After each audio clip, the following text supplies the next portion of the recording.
एवं मोर भद्रकवासी बहुत शुभेच्छा। भद्रकवासी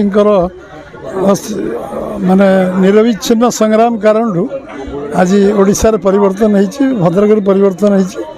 निश्चित भाव में भद्रकवासी जो भल पाइबा ताकू निश्चित भाव जिते धन्यवाद देले कम हो। आगु राज्य राजनीति में किसी समीकरण देखा मिल कि समीकरण राज्य तो सरकार बीजेपी समीकरण कौन आम सरकार करूँ ओडिशा को 1 नंबर राज्य करूँ एक लक्ष्य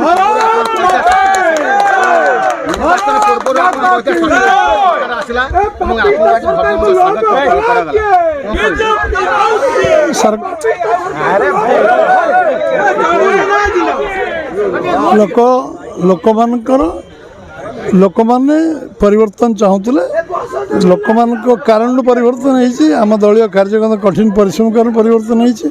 निरविच्छिन्न संग्राम कारण परिवर्तन होती। ओडिशा रे जो बड़ी जो शासन व्यवस्था लोक अतिष्ठ थिले, लोकंकर धैर्यच्युति होता और निश्चित भाव में लोक परिवर्तन चाहूले।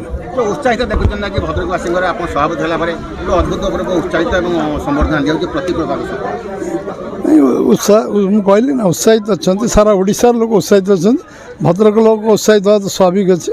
तेणु गोटे ओडिशार जो संभावना अच्छी पूरा कार्यकारी करने लोक मन बहुत दिन जो स्वप्न था 78 वर्ष पर से स्वप्न साकार होती।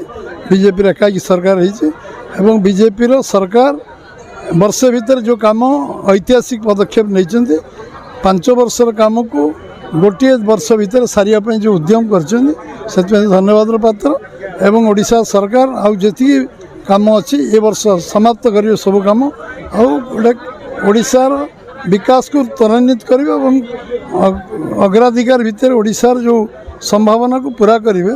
निश्चित भाव में कृषि क्षेत्र में शिल्प क्षेत्र में एवं पर्यटन क्षेत्र में गोटे वैप्लविक परिवर्तन हम इंफ्रास्ट्रक्चर दृष्टि गोटे वैप्लविक परिवर्तन हम ओडिशा विकसित ओडिशा निश्चित भाव में हम 2036 2047 विकसित भारत मध्य हम।